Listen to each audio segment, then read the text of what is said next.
All right, welcome back to the Sooner Surge. And before we get started with this video, please go to our channel, subscribe to the channel, be a part of Sooner Surge. We're growing, and that's thanks to y'all subscribing. So continue to do that. And today we got the Tuesday tidbit video as the captains have been released. And no surprise, guys, I don't think anybody's shocked by this. All Oklahoma guys. Grew up in Oklahoma, played in Oklahoma high school, whatever it may be. This is Okie State, and also no surprise, Trace Ford. And they asked Brent Venables last night on the show on the Rudy show about Trace Ford, about maybe going out to do the coin toss, or is he going to stay back? And Venables just kind of smiled, didn't really answer the question. But guys, should be very interesting with that. Yeah, Trace Ford, former Oklahoma State Cowboy. Their fans have not gotten over that still. Just look at the replies on Twitter after that captain announcement post tonight.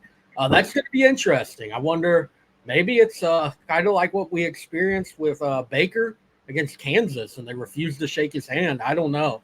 It will be interesting to see how the players react at the coin toss to it. Well, Hunter, Mike Gundy doesn't know who. He says he's not really showing up on film. So I don't understand. That is so frustrating. Well, And Mike Gundy has said a lot of dumb things before, but to say that's just, I don't know. I feel like that should be I'm glad to see Trace healthy and making plays for them and wish him the best this week.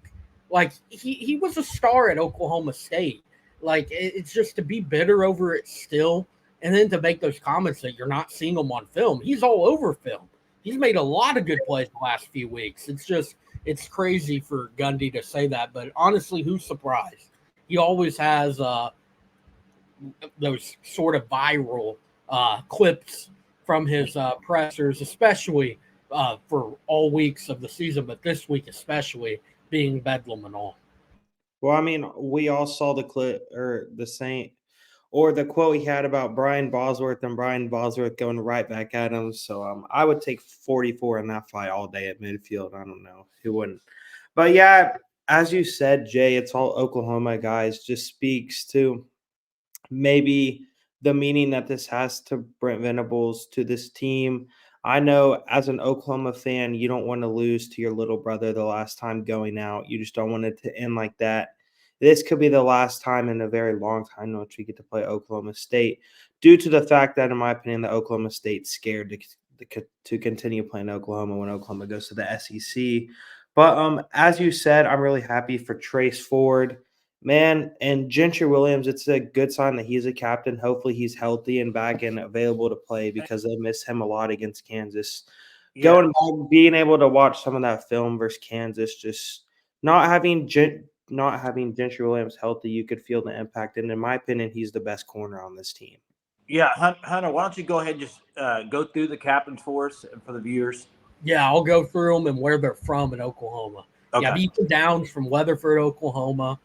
You have Trace Ford from Edmond, Santa Fe. You have Gavin Freeman from Heritage Hall in Oklahoma City. Got Drake Stoops from Norman North. No shock there, Norman kid. And then you have Gentry Williams from Booker T. Washington. So really representation from all over the state there. A lot of 405 guys. You got that one 918 guy in Gentry Williams. Yeah, and Gentry Williams practiced yesterday, so I think that's a great sign. That's what Venables said on his Rudy show last night. So that's very good news because, gosh, he's such a playmaker in the run and pass game, really. So that'll be great. Yeah, it was very evident this week because it's like every game Gentry has at minimum one TFL on either a run play or how many turnovers screens, and there was no one doing that this week at corner because Gentry Williams was out. So got to have him back for this week. Yeah, and talking about Bedlam, guys, I mean, these guys are Oklahoma kids. They know what Bedlam means, but listen, you cannot, and I'm going to repeat this, you cannot lose the final Bedlam matchup. You talk about bragging rights for the rest of your life if you lose this game. I mean, the OSU fan base will act like they own the rivalry because they won the last one. I'm just telling you the way it is. Whether that's right or not, I'm just saying. And if OU does, OU will be the same way, because whoever wins this last game, they're not playing again, guys, unless it's in a bowl game. It's probably not happening. Not while Mike Gundy's there. I'll say that. It's not going to happen. So this is a huge game. Not only that, it's a huge game to watch what just happened on Saturday. Throw it in the freaking dumpster. Lebby, throw it in the dumpster and come out firing the ball deep. You got to do that kind of stuff. Get that game's over with, move on. Exactly. And this is going to be a game where offensively you cannot play to lose. You're going to have to play to win. Yep. Like it is Oklahoma State, they maybe have the best back in the country, and Ollie Gordon on the opposite side. And he can instantly go for $150 right before you even know it. And so that's going to be a concern with the fact that Danny Stetson might not be healthy. So Oklahoma offensively, and I also do need to see a big performance from Dillon Gabriel. I do not need another average performance from Dillon Gabriel like we've seen the last 2 weeks, even though last week it may or may not have been his fault. But, you just really need to see the Dillon Gabriel that's confident, that Texas final drive Gabriel in which he has that moxie and that swagger out there to show why he's the QB at the University of Oklahoma. Yeah, maybe I'm just a fool, but honestly, they should come out firing. I know last year it was off of, I believe, a bad loss or a couple of – they lost so much last year. It's kind of – I think it was off the loss to West Virginia. Yeah, that's what I was thinking. And I know me personally, I did not think OU really had a chance in that game. And then I'm there, first quarter, it's 28-0. Yeah. Which they didn't score again the rest of the game, but they came out firing on all cylinders. There was a few deep balls last year. No Andrew Anthony. That's been the case now since Texas. You have to find that deep ball replacement, and Brennan Thompson is that guy. Like, Brennan Thompson should be that deep ball threat. You look at the speed that he has. The only thing that concerns you with Brennan Thompson is maybe he overruns it because he's just that fast. Like, fastest player in the country, I would think, or if not the fastest, he's for sure up there with how fast he's been since he was a senior in high school. Well, and also think about a guy like Pettaway. A lot of talking to him in the offseason. Maybe it's time for him to get some playing time and try to stretch the field. We'll see. But Jay Gibson needs to see the field more. Yeah, we'll see what they're going to do at receiver. They got options, but are they going to use them? And here's the thing. Here's one thing I know to be fact. Mike Gundy does not coach well against Oklahoma. I'm just telling you like it is. He coaches, I would say, with his tail between his legs. He's very conservative in these games. Go watch any of the past. He's very conservative. It's like, and it's haunted him because of that.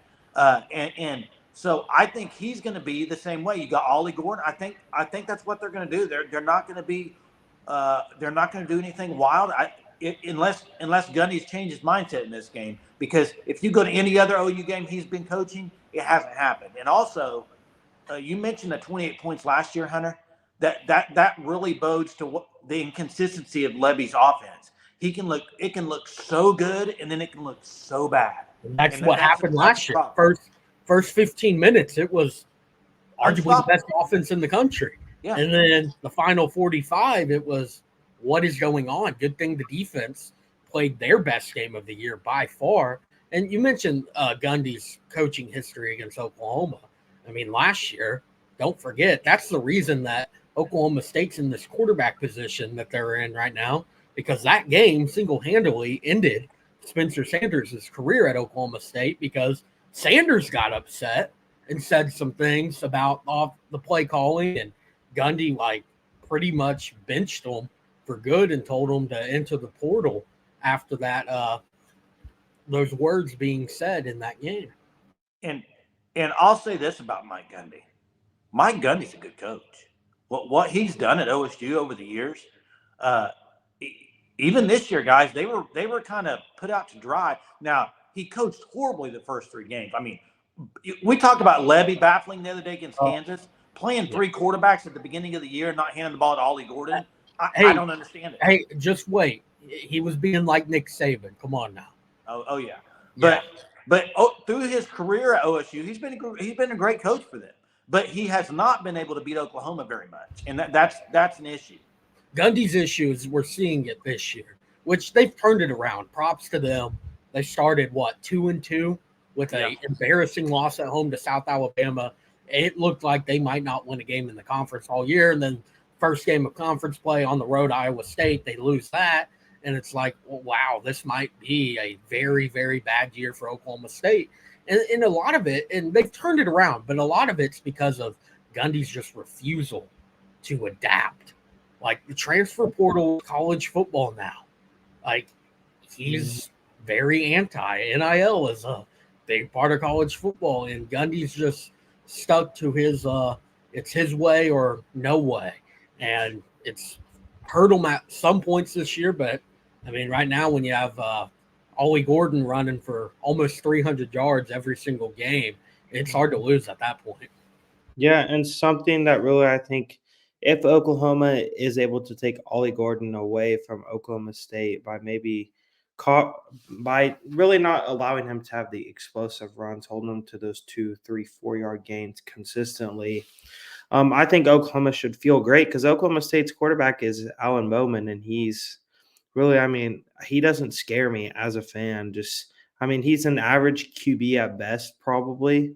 So I would just say that truly, if Oklahoma is able to limit Ollie Gordon and the explosiveness of him, Oklahoma should not have issues defensively in this game. Well, there you have it, guys. The Tuesday tidbits. You got your captains, and one thing we know that Brent Venables done in his 2 years at Oklahoma, he's recruited Oklahoma high school really well. This game is very important to him and the team. Being an Oklahoma game, a rivalry. We've heard Brent Venables say how much the Bedlam means to him in the offseason. He talked about that game and how he loves the rivalry games. And this is your last chance, Oklahoma, to play OSU and Bedlam in the regular season, maybe ever. So make it count, Oklahoma. Show up, show out. Throw the ball deep, Levy. Be aggressive. Let's get the victory, guys. Thanks for watching tonight. Till next time. Boomer.